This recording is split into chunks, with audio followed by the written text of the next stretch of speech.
presencia de las siguientes personalidades y las siguientes ponencias. Bióloga Paola Vera Méndez con el tema Importancia y servicios ambientales de las áreas naturales protegidas. Licenciado Federico Méndez Natarén con el tema El derecho de vivir en un ambiente sano. Bióloga Fanny Evangelina Pérez Castillo con el tema Análisis y reflexión de nuestras áreas naturales protegidas. Y el licenciado Gabriel Josep Oliva Macías con el tema Programas de manejo. A continuación, voy a ceder el uso de la palabra a los ponentes.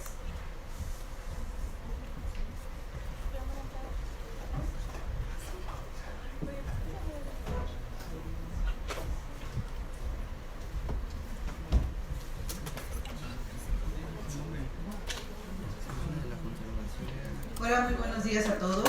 Es un placer estar el día de hoy con ustedes. Espero que la ponencia que les traigo les brinde algo de información y que en un futuro también podamos verlos en el ámbito ambiental para cuidar nuestro medio ambiente. Entonces, la práctica que me toca el día de hoy es importancia de las áreas naturales protegidas y sus servicios ambientales. Y empezando para saber entonces qué es un área natural protegida. Un área natural protegida es una zona, ya sea terrestre o acuática, que presenta ciertas características importantes, en donde el objetivo principal de ello es proteger la flora y la fauna que tenemos dentro de esos espacios físicos. También protegemos parte de las comunidades, sus conocimientos culturales. Protegemos especies de flora y fauna a diferentes niveles, nivel genético, nivel de los seres vivos, nivel de paisaje. Con esto tratamos de asegurar la preservación de servicios ambientales que también son importantes como parte de las funciones que tienen estas áreas naturales protegidas. Y las áreas naturales protegidas se dividen en diferentes categorías, de acuerdo también a la competencia de quien lo está administrando. En este caso nosotros somos la Comisión Nacional de Áreas Naturales Protegidas. Son áreas naturales protegidas de competencia federal, pero existen áreas naturales protegidas de competencia estatal, áreas naturales protegidas de competencia municipal y algunas áreas naturales protegidas que lo administran los propietarios particulares. Entonces, tenemos áreas naturales protegidas en diferentes categorías. Ustedes pueden estar viendo en la diapositiva, son 182 áreas naturales protegidas a nivel de México que maneja la CONAM, y distribuidas en esos porcentajes de acuerdo a la categoría que tienen. Reservas de la biosfera, áreas de protección de flora y fauna, parques nacionales, santuarios, monumentos naturales o áreas de protección de recursos naturales. Y los nombres, no sé si lo habían escuchado antes, hagan de cuenta que es como la profesión que cada uno de nosotros tiene, ¿no? Ya sea, es una clasificación como decir, es un médico zootecnista, es un licenciado en Derecho, es un biólogo, es una clasificación dependiendo de las aptitudes de cada espacio. Estas áreas naturales protegidas en México representan una superficie de 90.839.521 hectáreas. Eso nada más en 182 que estamos diciendo en las categorías que ustedes pueden ver en la gráfica. Sin embargo, tenemos otra categoría poco conocida tal vez, que se llaman áreas destinadas voluntariamente a la conservación.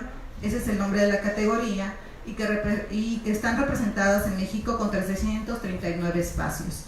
La diferencia entre las categorías que ven ustedes en la gráfica a las áreas destinadas voluntariamente a la conservación es quién las maneja. Las categorías en la gráfica son el gobierno, por así decirlo, y son de gobierno federal, y las áreas destinadas voluntariamente a la conservación, aunque son áreas naturales protegidas también de competencia federal, las maneja el propietario.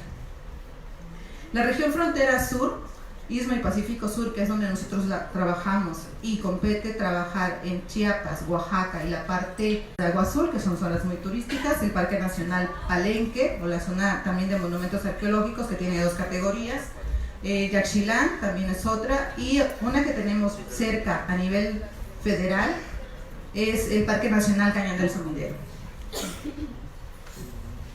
Ustedes podrán ver nada más en el mapa una pequeña representación de el área donde nosotros trabajamos. Les decía Chiapas, Oaxaca y una parte de Guerrero.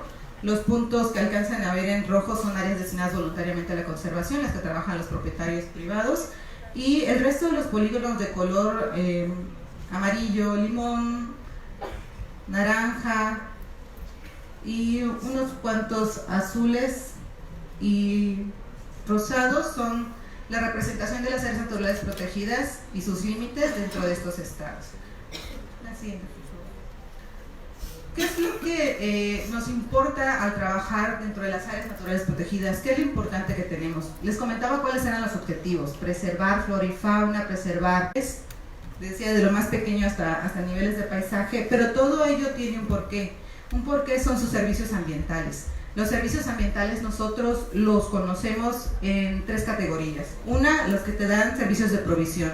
¿Por qué? Porque las áreas naturales protegidas, la flora y la fauna, te provee alimentos. Te provee, por ejemplo, alimentos a través de la fauna. Podemos tener la pesca, podemos tener los espacios en donde podemos conservar los suelos para poder tener buena agricultura. Todo esto nos provee alimentos como seres humanos. Segundo son los servicios de regulación. Los bosques, las selvas nos ayudan a regular el clima, nos ayudan a almacenar carbono, nos ayudan a almacenar agua. Esos son los servicios de regulación.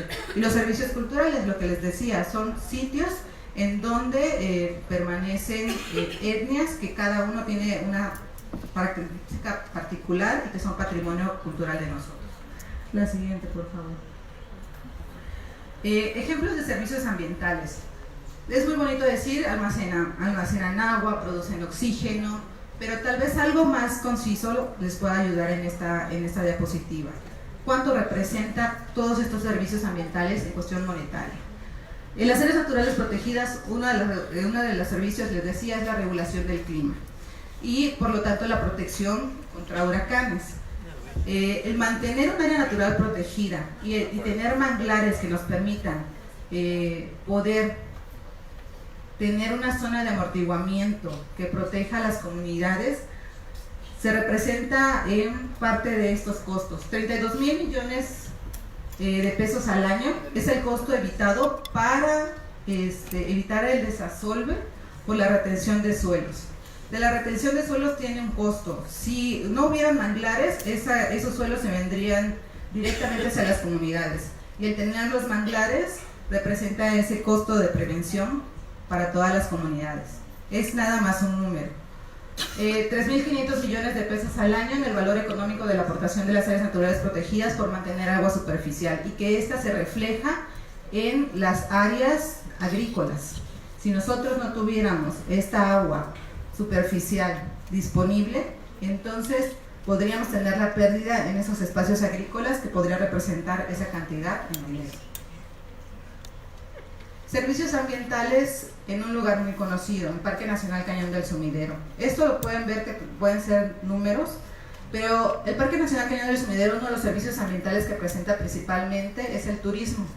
Y no precisamente es un servicio que sea de aprovechamiento extractivo, es un aprovechamiento no extractivo.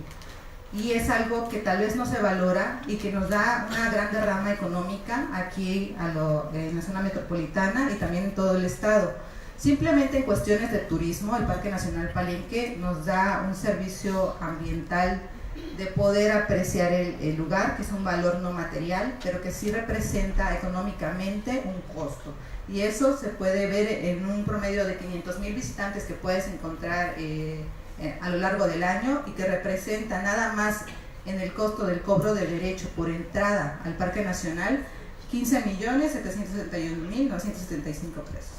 Entonces, son servicios ambientales que puedes tener un costo y esto para nosotros a veces es un poco complicado hablar del valor económico de nuestros servicios ambientales porque no precisamente pueden valer eso. Nosotros ponemos un número para poder llegar y dar llegar a otras personas y poder dar como una idea de qué costo realmente tiene esos servicios ambientales que a veces no son bien valorados. Porque dices oxígeno, porque dices secuestro de carbono, porque dices madera, tal vez de árboles que no creas que son útiles, pero que realmente cumplen una función, un servicio ambiental y que traducido de alguna u otra metodología sí tiene un costo para nosotros. Siguiente. ¿Por qué defender las áreas naturales protegidas? Sí, para mantener sus servicios ambientales, pero sobre todo para evitar este tipo de efectos y de eventos que al menos todas esas fotos que ustedes ven acá son cosas que ya están pasando en el estado de Chiapas y simplemente aquí en Tuxtla Gutiérrez, inundaciones y sequías. ¿Y por qué? Porque los servicios ambientales, porque los bosques, porque las selvas se han estado deteriorando y sus servicios ambientales no se han estado cumpliendo, pasando a ese tipo de efectos. La siguiente, por favor. Entonces, ¿por qué defenderlas? Para tener mejor este tipo de detalles a la hora de entrar en un área natural protegida y tenerlos no nada más dentro de las áreas naturales protegidas, sino dentro de nuestra zona metropolitana de Tuxtla Gutiérrez. Esto es lo que preferimos nosotros tener para defender un área natural protegida. La siguiente es, muchas gracias por su atención. Es un tiempo muy pequeño, pero espero que les haya retribuido algo. Gracias.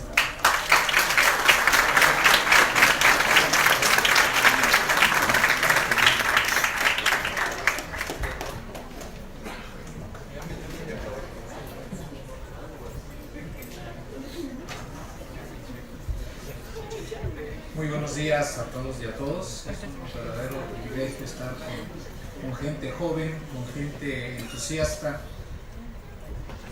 y sobre todo con gente que supo elegir la mejor carrera que puede haber en el conocimiento humano.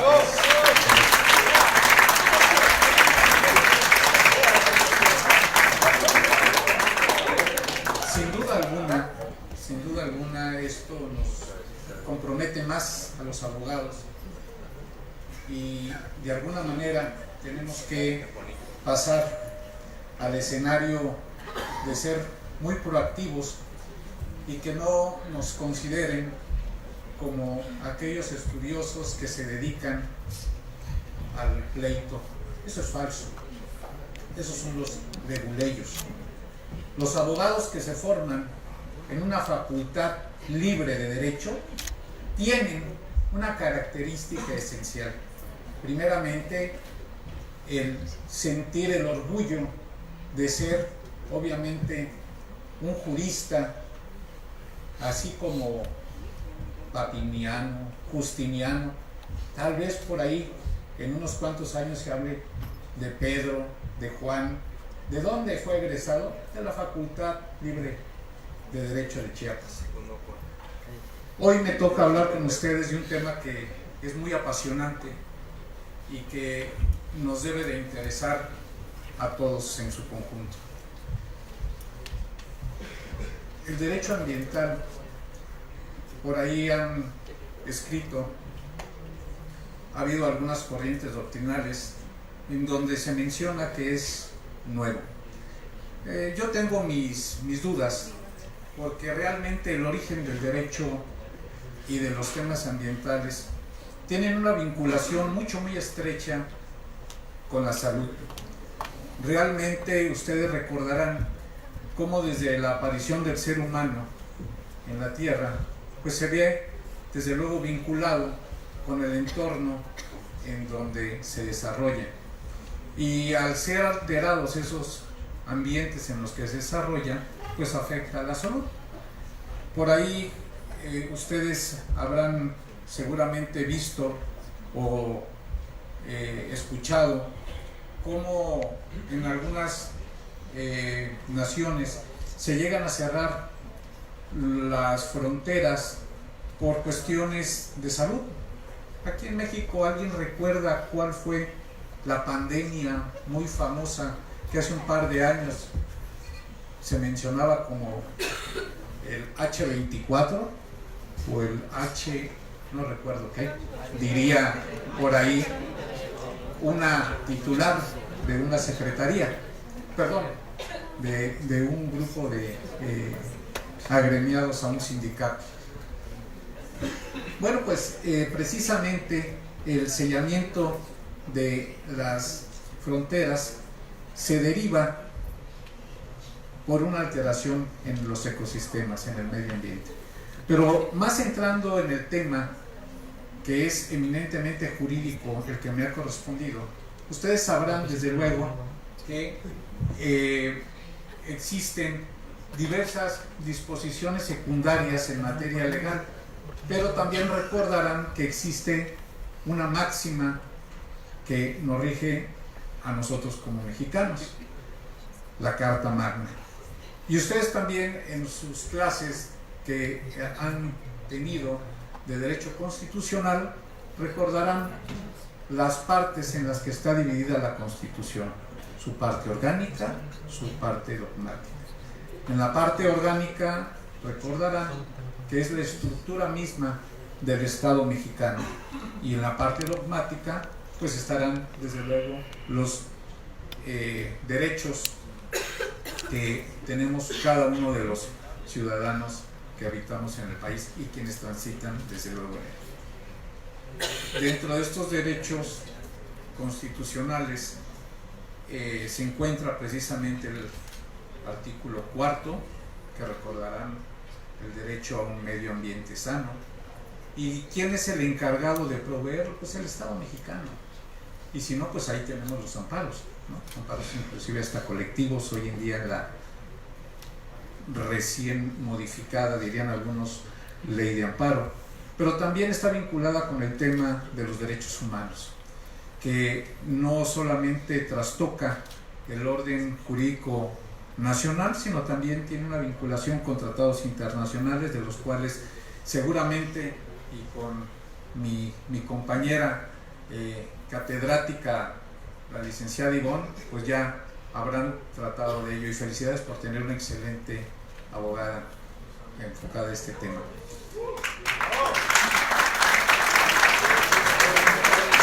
También debo decirles que esta serie de derechos humanos, de derechos a la salud, de derecho a la tierra, pues que juegan un trinomio, ni siquiera binomio, es un trinomio que se conjuga en el bienestar de la gente.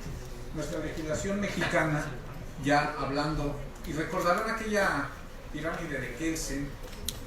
Déjenme hacer un comentario a título muy personal. Difiero de aquellas personas, de aquellos juristas que argumentan que por encima de la Constitución se encuentran los tratados internacionales. Yo no lo comparto.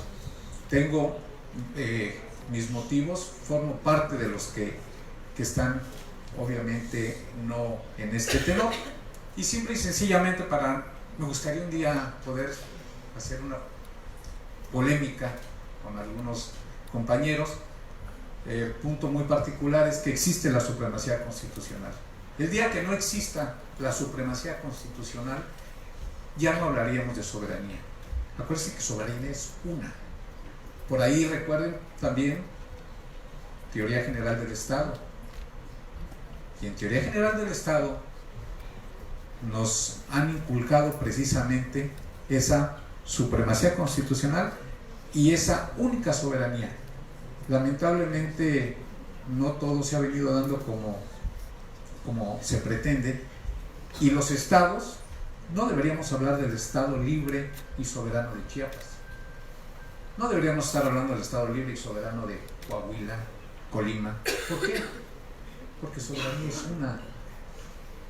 Hablaríamos Estado libre y autónomo. Pero en fin, ese es otro tema que se los dejo por ahí pendientes. Nosotros no tenemos una teoría de Kelsen, pero sí tenemos una pirámide en donde identificamos la legislación secundaria en materia ambiental, la Ley General del Equilibrio Ecológico, su reglamento en materia de áreas naturales protegidas. Mi compañera, la bióloga Paola, ya les habló qué es un área natural protegida. Bueno, pues ahí vamos a encontrar su quehacer, el nacimiento de un área natural protegida, aunado al decreto de creación que da vida a los programas de manejo que en un momento mi compañero licenciado Gabriel les va a hablar, y pues en términos generales pudiéramos mencionar que a grandes rasgos son las leyes principales secundarias en materia ambiental. Hay una interrelación con otra legislación, eso desde luego. La siguiente, disculpen, voy a ir muy rápido porque el tiempo es muy corto, el tema es súper extenso, muy apasionante, pero los invitamos a que en sus materias, en sus cátedras, pues aprovechen la experiencia de sus catedráticos, y con todo gusto podemos estar con ustedes en cualquier otra oportunidad. Desde el punto de vista normativo, las áreas naturales protegidas pues son precisamente esos espacios, esas zonas que tienen una riqueza natural y que es necesario conservar, y aquellos sitios que han sido afectados pero que debido a los servicios ambientales que pueden prestar es necesario recuperar, restablecer. Por ahí se dice que las áreas naturales protegidas pues prácticamente constituyen el patrimonio nacional de México. Nuestro estado de Chiapas es la segunda entidad a nivel nacional que tiene la mayor biodiversidad, y nuestro país, según los listados de la CONABIO, es la nación número 5 que ocupa precisamente en ese ranking, en ese listado de países megadiversos. Imagínense ustedes el gran compromiso que tenemos. También ya se les habló de las áreas naturales que tenemos aquí en el estado. ¿Quién no conoce el Cañón? ¿Quién no conoce Montes Azules? Montebello, etcétera. Ahora bien, dentro de esta legislación y dentro de ese derecho humano que tenemos a un ambiente sano, pues obviamente también tenemos una obligación. Las áreas naturales protegidas son sitios en donde ustedes habrán visto se llevan a cabo actividades turísticas principalmente. Hay prestadores de servicio, pero tenemos que regularlos, ¿sí? Las áreas naturales protegidas de alguna manera son decretos que establecen modalidad a la propiedad, y ahí nos va a vincular con el artículo 27. Entonces, dense cuenta, y muy respetuosamente, que el derecho lo escuché en alguna otra universidad, me decían que es como el Espíritu Santo, que a lo mejor algunos no lo pueden ver, sin embargo siempre está ahí, y saben como estudiosos del mismo que pues todos los actos tienen consecuencias jurídicas antes del nacimiento y después del nacimiento. Hablamos de los derechos que tiene la persona para tener vida, y hablamos post el derecho obviamente vinculado con su derecho civil, y que hablamos de los testamentos, la herencia, entre otras cuestiones. A grosso modo traté de hacer un resumen de lo normativo. Tenemos vinculación con la Procuraduría Federal de Protección al Ambiente, la Ley General de Aguas Nacionales, quien genera los cuerpos de agua, fábricas de agua, pero eso, como decía mi abuelita y en los cuentos, esa es otra historia que espero podamos compartir con ustedes. Gracias.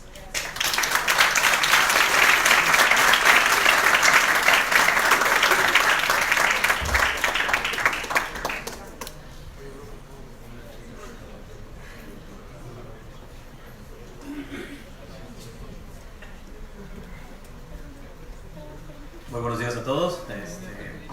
Después de la impresionante presentación y apasionada del compañero licenciado Federico, vamos a pasar a tratar de explicarles un poco, de transmitirle a todos ustedes la importancia de un programa de manejo.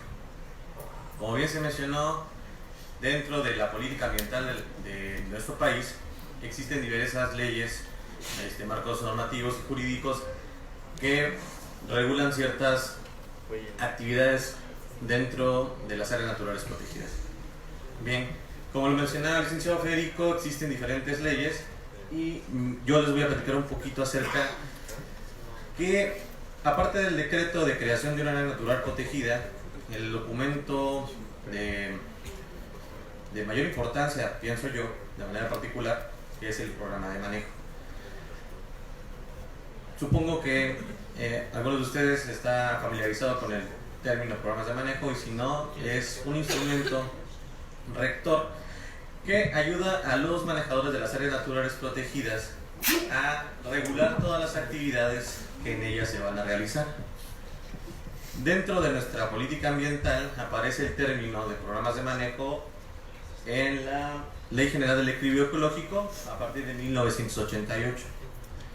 En diferentes países a nivel mundial se conoce de manera distinta como programas de manejo, planes de conservación y manejo, pero en México adoptamos el término de programas de manejo.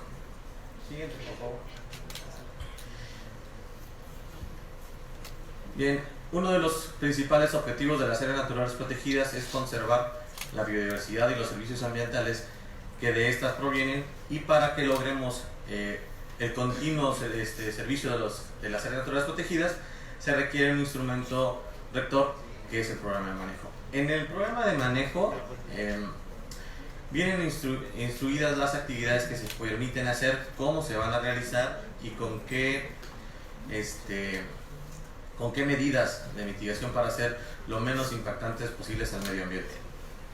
Bien, para elaborar un programa de manejo se realiza una serie de actividades de manera interna de la institución, que una de ellas es recopilar toda la información existente acerca del área natural protegida, información actualizada, para poder hacer una caracterización del entorno biológico y del entorno social, ya que las áreas naturales protegidas, una característica que tienen estas son de que brindan sus servicios a toda la sociedad y convergen con ella, no está aislada de la sociedad.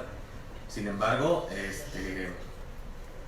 después de tener esa caracterización biofísica y biológica del entorno, nos ponemos a hacer la planeación de la estructuración del programa de manejo, y esto es a través de una maquinaria bastante compleja donde interactúan diferentes actores. Después de establecer toda la información del área natural protegida, nos pasamos a un punto muy importante dentro de la elaboración, que es la subzonificación. ¿Qué quiere decir con la subzonificación? La subzonificación es una acción en la cual se marcan las actividades que están llevando a cabo dentro de una natural protegida y tratamos de regularlas a través de las vocaciones del tipo de suelo que tengan estas, ¿no? Tratamos de vincular que las actividades que se lleven a cabo dentro de una subzonificación y que no tenga daños importantes a las áreas naturales protegidas. Dentro del programa de manejo también vienen reglas administrativas que, como lo mencioné anteriormente, son las reglas con las que se van a llevar a cabo las actividades que se permitan y cómo se van a llevar a cabo estas mismas. Sin embargo, un tema que ha sido muy popular últimamente es la consulta pública. Yo creo que todos aquí están familiarizados con ese tema. Dentro de la elaboración de un programa de manejo, la consulta pública es un tema muy importante porque nos permite saber cuál es el nivel de aceptación o cuál es la opinión de la sociedad en un tema particular, que en este caso es la creación o la modificación de un programa de manejo. Porque recordemos que dentro de la regulación ambiental, tanto el decreto como el resumen del programa de manejo están publicados en el Diario Oficial de la Federación, y eso lo hace de un carácter, digamos, obligatorio para el cumplimiento de las personas que se encuentran dentro de una área natural protegida o quienes las visiten. Sí, por favor. Bien, ¿qué debe de contener un programa de manejo? Un programa de manejo debe tener la descripción del entorno biológico, las acciones que debemos realizar como manejadores del área a mediano, corto y largo plazo, los objetivos específicos del área natural protegida, la referencia a todas las normas vinculantes a ella, los listados actualizados de flora y fauna, como una extensión y una ubicación delimitada. Como lo mencioné un momento, el momento de la elaboración requiere de muchas alianzas, de mucha participación social y de mucha entrega también de los manejadores del área.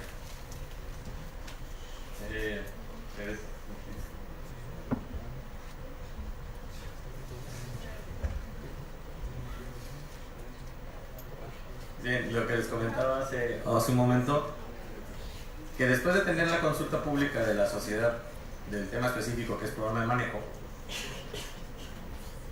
y de cierta forma tener ya el visto bueno, que es la aceptación de la sociedad en el tema, se va a un proceso que es ante la CONAMER, para saber si no estamos sobreregulando las actividades dentro de un área natural protegida.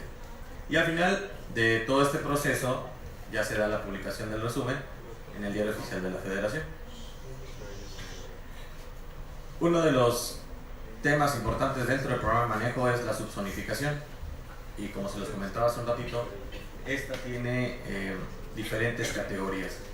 La zona núcleo se puede subdividir en dos zonas, que es la zona de protección y la zona de uso restringido. La siguiente. La zona de amortiguamientos tiene más categorías, en las cuales podemos dividirlas en áreas de preservación, uso tradicional, uso de los recursos naturales, de los servicios ecosistémicos, aprovechamiento especial, son zonas de uso público, de asentamientos humanos y de recuperación. Todas estas subzonas tienen diferentes regulaciones y permiten y no permiten ciertas actividades. Por lo general, vamos a encontrar que dentro de las subzonas con más carácter restrictivo, vamos a encontrarlas en la zona núcleo, en los cuales el objetivo de estas zonas es preservar y en su caso mejorar las condiciones actuales del área natural protegida. Entonces, dentro de estas zonas vamos a poder realizar actividades de monitoreo biológico, educación ambiental y turismo de bajo impacto ambiental. Por lo general, dentro de estas zonas se pueden realizar estas actividades. Todas aquellas actividades que no entren dentro de estas tres que les acabo de mencionar no están permitidas. Sí. Dentro de la zona de amortiguamiento, como se les mencionaba, es una forma de ordenar las actividades que se llevan a cabo dentro de una área natural protegida. Entonces, me voy a ir un poquito más rápido con esto porque son varias. Por lo general, tratamos de que las actividades que ya se encuentran presentes dentro de un área natural protegida no restringirlas tanto, sino más bien acomodarlas en una zona donde se permita realizar esta actividad, como lo es asentamientos humanos. Si bien dentro de las áreas naturales protegidas no se permiten las nuevas creaciones de asentamientos humanos, sin embargo, como se les mencionaba, ANP y sociedad siempre tienen esa vinculación e interactúan en ella. Un caso muy particular como el Cañón de Sumidero, que al estar muy cerca de la zona urbana convergen entre sí. Entonces, existen diferentes categorías en las cuales tratamos de ir encajando las que ya se encuentran dentro de ella. Siguiente, por favor. Bien, en las zonas de uso público son donde se puede llevar a cabo las actividades de turismo, en las cuales nosotros como usuarios podemos ir y disfrutar del goce de los servicios ecosistémicos de las áreas naturales protegidas. Como se les comentaba, las áreas de asentamientos humanos están exclusivamente dedicadas a la zona donde ya existen comunidades y asentamientos establecidos. Y las zonas de recuperación dentro de un área natural protegida son todas aquellas que por el interés de los manejadores del área y por la importancia que tienen estas, se hace todo un mecanismo para poder recuperar esas zonas y regresar los servicios ecosistémicos. Una ventaja de los programas de manejo es que tiene esa versatilidad de ser evaluado cada 5 años, como marca la Ley General del Equilibrio Ecológico, y nos da la pauta para saber si las acciones que estamos nosotros realizando van acordes con el objetivo del área. Si no, lo que hacemos es el proceso de modificación para adaptarlo a las condiciones actuales y reales del área natural protegida. Bien. Bueno, por mi parte sería todo. Espero que les haya podido transmitir un poquito de lo que no queda más que agradecer a la gente.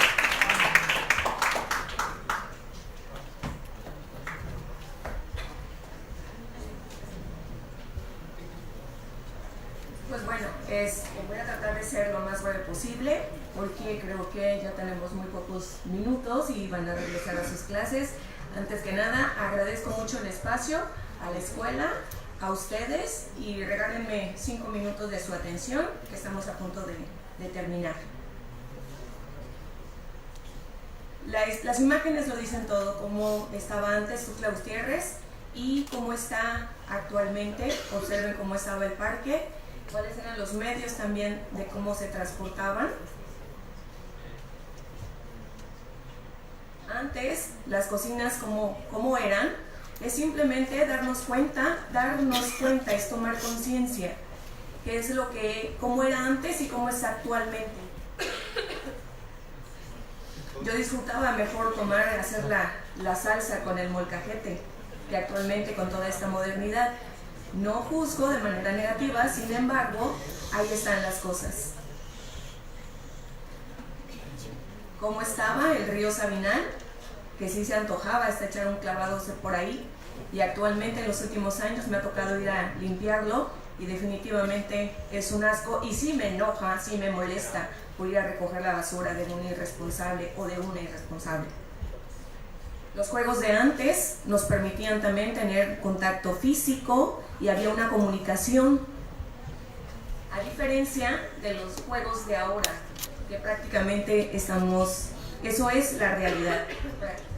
Y ahí está el antes y el después muy claro, ¿no? Creo que muchos de acá nos tocó jugar canicas, nos tocó jugar el avioncito, que eran muy divertidos. No digo que lo de ahora es malo, simplemente es tomar conciencia de las cosas como han ido evolucionando. El antes estaba la bolsa, el después está la bolsa, el plástico, que es un problema a nivel mundial. Y ahí está el resumen de lo que estamos pasando, y dentro de ello está la problemática ambiental, la contaminación de los cuerpos de agua. Imagínense nada más, un día sin agua en casa nos volvemos locos. Pero ahí están nuestras acciones, ahí están qué valor le estamos dando a cada una de las cosas, qué es lo que necesitamos. Prácticamente necesitamos educadores. Si ven en la parte derecha, DVD, pues necesitamos educadores que prácticamente sean lo más tranquilo posible y no que estén totalmente alterados en este estilo de vida que llevamos. ¿Por qué? Porque el sistema, y me voy a enfocar en el sistema educativo que fue creado de hace muchos años, a más de un siglo, sin duda alguna, necesita un cambio, porque ya no es lo mismo a lo que estamos viviendo actualmente. Tenemos niños muy revolucionados, ustedes como jóvenes totalmente diferentes a los de 30, 40, 50 años. Por lo tanto, a este sistema educativo yo le denominé que es degollador. ¿Por qué? Porque separa lo que es la cabeza del cuerpo, de las emociones, que también las emociones, lo que estamos sintiendo es muy importante en este proceso de aprender, de conocer, que muchos de los educadores no toman en cuenta. Y voy a poner un ejemplo que lo he venido mencionando. En la escuela, un niño llega tarde a las 8:05 de la mañana y el maestro no lo deja entrar. Y en ese momento yo no lo entendí y los compañeros tampoco lo entendieron. Pero platicamos con el compañero y prácticamente el niño había llegado tarde porque había quedado a ayudar a mamá en casa, en cosas de mamá, en ayudar a cargar el agua. Eso se da mucho en las comunidades. Y ¿por qué no entender esa parte? Y el niño se regresó y perdió todo el día, qué cosa que con mucho esfuerzo los padres, papá y mamá, lo mandan. Entonces es una cosa que también de entender y comprender, siempre hablando con la verdad, siempre. ¿Por qué? Porque la verdad siempre sale tarde o temprano. Y prácticamente sobre el lado izquierdo lo que necesitamos pues es una educación consciente. Cuando se da una educación consciente o una educación amorosa, prácticamente no tenemos ni una autoestima ni baja ni alta. Es una autoestima consciente, amorosa de las cosas que prácticamente necesitamos. Todo lo que está pasando ahorita en el mundo, ya no digo en el país, ahorita lo que suena mucho es la tragedia, la masacre de la familia que sucedió en el norte. Eso es lo que está sonando ahorita en la radio. Pero ¿por qué pasan esas cosas? Es por falta de, y yo creo que ustedes lo saben. Necesitamos también, porque no nos enseñaron a formular nuestras propias preguntas, a ser críticos, a ser reflexivos de una manera positiva. Eso es lo que de alguna manera espero que ustedes lo estén haciendo. Necesitamos ese tipo de gente en este México. Y también lo que viene siendo son dos cosas básicas. El trabajo en equipo. Cuando entendamos que es trabajo en equipo, las cosas van a cambiar. Ustedes lo saben, el concepto lo tienen. Y el problema que está en todas partes, la falta de comunicación. Si no sabemos comunicarnos, difícilmente podemos lograr nuestras cosas. Tenemos que ser asertivos, tenemos que ser claros en esta vida, tenemos que saber también expresar lo que pensamos y lo que estamos sintiendo. Nada más déjenme hacerles una pregunta y sean honestos con ustedes mismos. Levanten la mano quien el día de hoy tempranito, hoy en la mañana, le dijo un te amo a alguien o a algo. Levanten la mano. Gracias, muchas gracias, ¿no? Por los que están haciendo honestos consigo mismo, no conmigo. La verdad, acuérdense, ¿no? Acuérdense ustedes sabrán. Por lo tanto, como se lo dije en resumen, necesitamos una educación, educar con amor. Eso es lo que necesitamos, porque lo que está pasando es por falta de eso. Y también en esta vida tan revolucionaria, obviamente es educar desde el punto de vista mucho más humano, porque yo no digo que lo que tenemos ahorita esté mal, al contrario, está bien. Necesitamos materias complementarias. ¿Para qué? Para que nos preparen cuando salgamos de lo que ustedes están estudiando, ustedes sepan, muy sencillo, hasta elaborar un oficio. Un oficio que te pida alguien, elabóralo y lo sepas hacer, ¿no? Entonces son cosas que de alguna manera pareciera que no son importantes, pero sí son importantes, son básicas en esta vida. El simple hecho de saber respirar es básico en esta vida.